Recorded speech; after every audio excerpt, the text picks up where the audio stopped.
السلام علیکم ورحمۃ اللہ وبرکاتہ۔ دوستو، یہ واقعہ پاکستان کے علاقے گلگت بلتستان کا ہے۔ یہاں ایک نوجوان ایک ہوٹل میں نوکری کرتا تھا۔ ہوٹل جو کہ اس کے گھر سے تھوڑا ہی قریب میں تھا، لہٰذا وہ روز پیدل ہی اپنی نوکری پر جایا کرتا تھا اور شام کو واپس آ جاتا۔ راستے میں روزانہ اس کا گزر ایک قبرستان سے ہوتا تھا، لیکن وہ نہ تو کبھی اس قبرستان میں داخل ہوا اور نہ ہی کبھی اس کے بارے میں اس کے دل میں خیال آیا۔ لیکن ایک دن جب وہ اپنی نوکری سے فارغ ہو کر اپنے گھر واپس آ رہا تھا تو اسے ایک آواز سنائی دی۔ اس وقت وہ نوجوان قبرستان کے باہر سے گزر رہا تھا۔ یہ آواز صاف نہیں آ رہی تھی، لہٰذا اس نے فیصلہ کیا کہ قبرستان میں جا کر دیکھا جائے آخر کیا معاملہ ہے، یہ آواز کس کی آ رہی ہے، اور اس قبرستان یعنی خاموش شہر میں کون اتنی تیز آواز میں بول رہا ہے۔ تو دوستو، وہ کس کی آواز تھی اور قبرستان میں کون اتنی زور زور سے بول رہا تھا، آگے ہم آپ کو ویڈیو میں بتائیں گے۔ لیکن اس سے پہلے اگر آپ نے اس ویڈیو کو لائک نہیں کیا ہے تو ویڈیو کو لائک کریں، اور اگر آپ نے ابھی تک ہمارے یوٹیوب چینل کو سبسکرائب نہیں کیا ہے تو چینل کو سبسکرائب کر کے بیل آئیکن ضرور دبا دیں۔ تو چلیے ویڈیو شروع کرتے ہیں۔ پیارے دوستو، جیسے ہی وہ نوجوان قبرستان میں داخل ہوا تو آواز تیز ہونے لگی۔ یہ دراصل ایک عورت کی آواز تھی۔ اس نوجوان کو معلوم ہوتا ہے کہ عورت بے بس ہے اور مدد کی مانگ کر رہی ہے۔ عورت کی آواز کچھ صاف ہوتی ہے تو وہ سنتا ہے کہ وہ عورت پکار رہی ہے، میری مدد کرو، میری مدد کرو اور مجھے یہاں سے نکال لو۔ میں تمہیں ایک ایسا سبق بتاؤں گی جس سے تمہاری آنے والی نسلیں سنبھل جائیں گی۔ میرے پاس اب اپنی اصلاح کا موقع تو نہیں ہے، لیکن میں چاہتی ہوں کہ آنے والے لوگ میرے انجام سے سبق حاصل کریں اور کامیاب ہو جائیں۔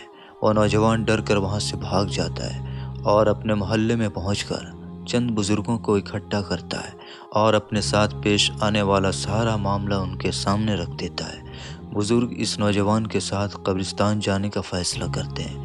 اب وہ نوجوان 8 سے 10 لوگوں کے ساتھ قبرستان میں داخل ہوتا ہے تو وہ آواز ابھی بھی سنائی دے رہی تھی، لہٰذا وہاں موجود بزرگ اور عالم لوگ یہ فیصلہ کرتے ہیں کہ ہمیں اس عورت کے پیغام کو ایک بار ضرور سننا چاہیے۔ اس لیے اب قبر کی کھدائی کا کام شروع ہو چکا ہے۔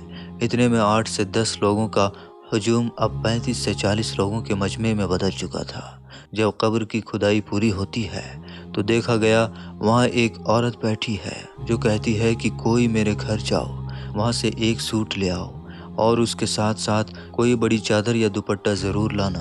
اگر میرے گھر کا پتہ معلوم نہ ہو تو جاؤ، کوئی اپنے گھر جاؤ اور کسی عورت کے کپڑے لے آؤ، لیکن ساتھ میں ایک بڑی چادر یا دوپٹہ ضرور لے کر آنا۔ وہ نوجوان جس نے پہلی بار عورت کی آواز سنی تھی، وہ اس عورت کے گھر کا پتہ معلوم کرتا ہے اور وہاں سے اس عورت کا ایک پرانا سوٹ اور ایک بڑی چادر لے آتا ہے اور کپڑے اور چادر کو قبر میں پھینک دیتا ہے۔ عورت وہ کپڑے پہن کر قبر سے باہر آتی ہے اور اپنے گھر کی طرف دوڑنے لگتی ہے۔ ادھر وہ لوگ بھی اس عورت کے پیچھے پیچھے دوڑنے لگتے ہیں۔ عورت بار بار کہے جا رہی ہے کہ تم سب میرے پیچھے آتے رہو۔ عورت اپنے گھر میں داخل ہو کر کمرے کی طرف لپکتی ہے اور کمرے کو اندر سے بند کر لیتی ہے۔ ادھر لوگوں کی تعداد بھی بڑھنے لگتی ہے اور سب لوگ اس کے گھر کے باہر جمع ہو جاتے ہیں۔ پھر عورت ان لوگوں کو گھر کے اندر آنے کی اجازت دیتی ہے اور کہتی ہے کہ اندر آ جاؤ، آج میں تم سب لوگوں کو ایک ایسا سبق دوں گی جس سے تمہاری آنے والی نسلیں محفوظ ہو جائیں گی۔ قبر سے باہر آنا اور یہ پیغام تم لوگوں تک پہنچانا ہی شاید میری بخشش کا ذریعہ بن جائے۔ پیارے دوستو، عورت نے جب اپنی چادر اتاری تو وہاں موجود لوگوں کی طبیعت اچانک خراب ہونے لگتی ہے اور ان پر کپکپی طاری ہو جاتی ہے، کیونکہ وہ ایک ایسا منظر دیکھتے ہیں جو انہوں نے اس سے پہلے کبھی نہیں دیکھا تھا۔ اس عورت کے سر پر ایک بھی بال موجود نہیں تھا۔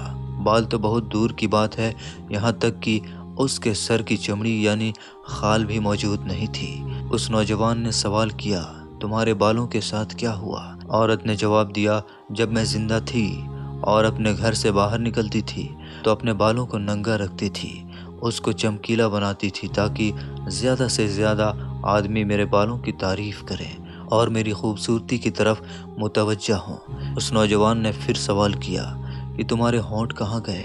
اس عورت نے جواب دیا، میں اپنے ہونٹوں پر کچھ اس انداز میں لپسٹک لگایا کرتی تھی کہ مرد میرے ہونٹوں کی تعریف کریں اور میری خوبصورتی پر رشک کریں اور یہ خواہش کریں کہ کاش میں ان کی بیوی ہوتی۔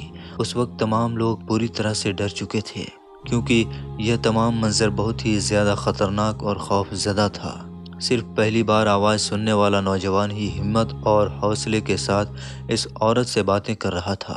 وہ نوجوان غور کرتا ہے کہ اس عورت کے پیروں کی انگلیوں پر خال اور ناخن موجود نہیں ہیں، جبکہ اس کے پاؤں مکمل طور پر سڑ گل چکے ہیں۔ وہ نوجوان سوال کرتا ہے، تمہارے پیروں کے ساتھ کیا ہوا؟ عورت نے بڑی تکلیف سے بتایا، جب میں جوان تھی تو غیر مردوں کی جانب بڑھتے ہوئے مجھے کبھی ڈر نہیں لگتا تھا۔ میں انہی پیروں سے بھاگ بھاگ کر غیر مردوں سے ملتی تھی، اس سے ناجائز تعلق بناتی تھی۔ آج میں تمہیں یہ پیغام دینے آئی ہوں کہ اپنے خاندان اور گھر کی عورتوں، ماں بہنوں، بیٹیوں کو یہ تعلیم دے دو کہ وہ غیر مردوں سے اپنے جسم کی نمائش نہ کریں۔ بال، ہونٹ، ہاتھ اور تمام جسم کی نمائش نے مجھے اس حال میں مبتلا کر رکھا ہے۔ اور اس عورت نے کہا کہ اپنی عورتوں کو پردے کا عادی بناؤ۔ بس یہی کہنا تھا اور وہ عورت زمین پر ڈھیر ہو گئی، یعنی پھر سے مر گئی۔